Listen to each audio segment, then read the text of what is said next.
reason number 33 to get a Nissan. The cold. Because winter isn't done with us yet. Good thing the 2026 Nissan Rogue was built to conquer all conditions. With intelligent all-wheel drive, standard heated front seats, heated steering wheel, and heated mirrors, you can leave the worst of winter out in the cold. Lease the 2026 Nissan Rogue S starting at 0.4% for up to 36 months. Includes a 0.5% loyalty rebate for qualifying Nissan customers.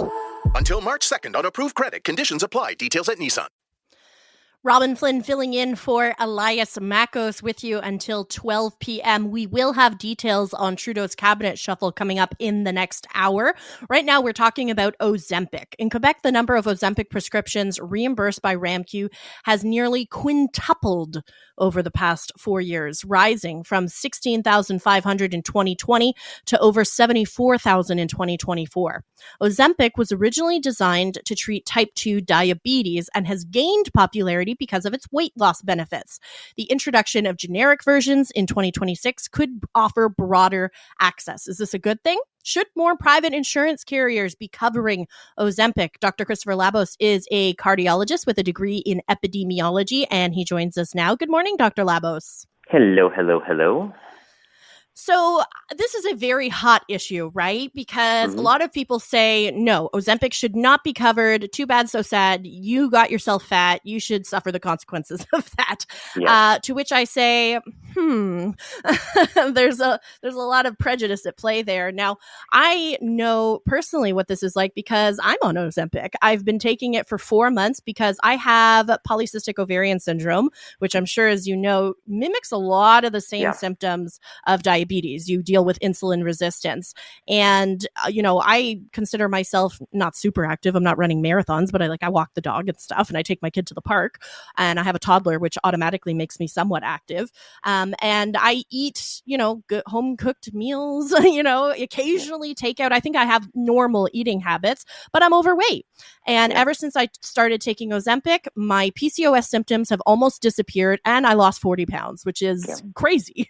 But my insurance won't cover it. So I am spending $500 a month on this medication. So whenever I hear people say insurance should cover it, my ears perk up. What do you think, Dr. Labos? Should insurance be covering this medication? Yes, it should. In fact, I think the government should be covering it for weight loss. In fact, I've written about this. People can look my articles on the Gazette on this issue. I think what we have to do is we have to acknowledge a reality that a lot of people have trouble wrapping their heads around, which is that obesity is a chronic disease.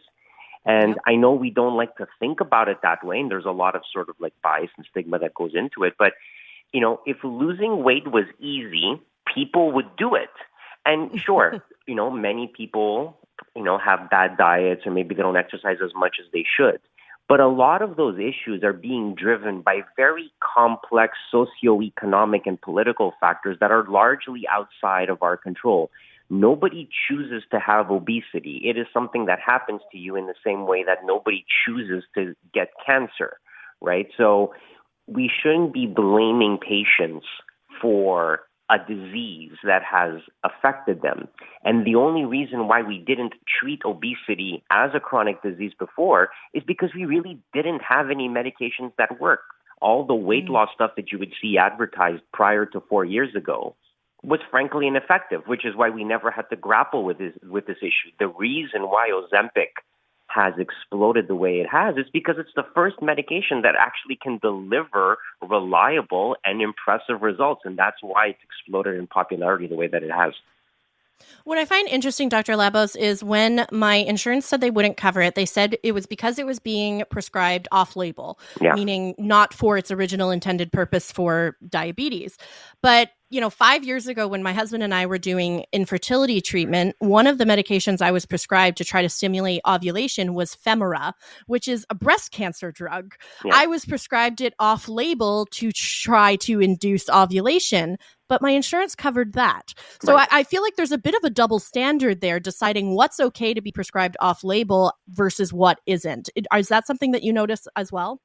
Yeah, I mean, there's no scientific rationale for it. We use medications off-label all the time. I mean, it's just so people understand what the word off-label means is that when you get approval to market a drug in Canada or the U.S., you have a specific indication. So that's an on-label indication, meaning that it's written on the label of the package insert.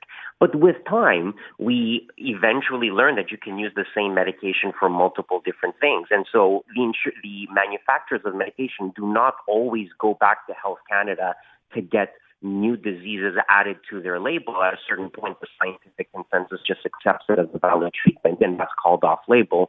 And it doesn't really matter because we understand what we're doing.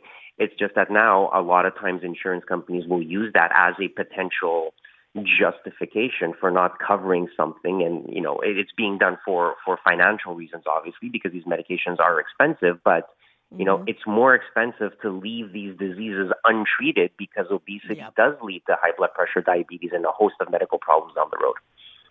Yep, absolutely. And I had read a whole bunch of articles about Ozempic specifically for PCOS symptoms. You know, I asked my doctor about it, not because I wanted to lose weight, but because I was suffering from these PCOS symptoms. Yeah. And I had read about some success. So I'm thrilled with my decision because it has basically reversed my PCOS symptoms, which is amazing. Now, I mentioned in the intro, Dr. Labos, that there may be some generic versions of Ozempic on the horizon as soon as 2026. So could this make things a little bit more affordable for people? Potentially. The thing that you have to realize about Ozempic, because it's an injection, it is a little bit more expensive to manufacture than a medication that you can just roll off an assembly line and mass produce like millions of doses. So it is a little bit more complicated. You know, it is a little bit more difficult to manufacture than, let's say, a standard blood pressure medication. So will the price come down substantially?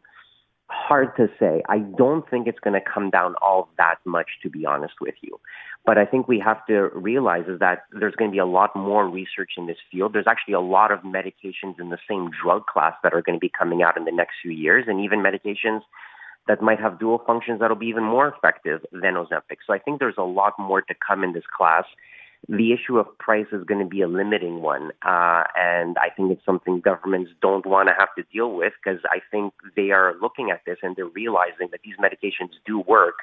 The justification for not covering them is becoming more and more tenuous with each passing year, but they are expensive. But that's why we have a public healthcare system to make it so that people can access medications and treatments that they need, even if they are expensive. If we don't, then we've essentially adopted a U.S.-style system where people who have money can access the medications that work, and people who don't have the money won't be able to.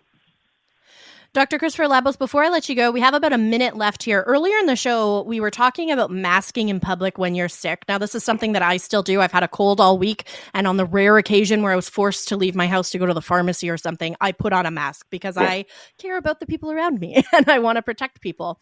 But somebody called in and said that wearing a mask can actually do more harm than good because you're breathing back in carbon monoxide and toxins that your body's trying to breathe out. Now, I told this caller that that's not true, that masks do allow air to escape, but what they do is stop those droplets from spreading. But I promised that caller I would check with you, Dr. Labos. So, can wearing a mask do more harm than good?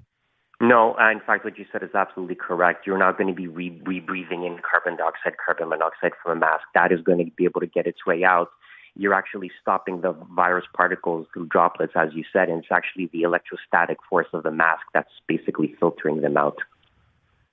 Awesome. You heard it from Dr. Christopher Labos. He's a cardiologist with a degree in epidemiology, which means he knows what he's talking about. Thank you so much for the time, Dr. Labos, and happy holidays in case I don't chat with you before then.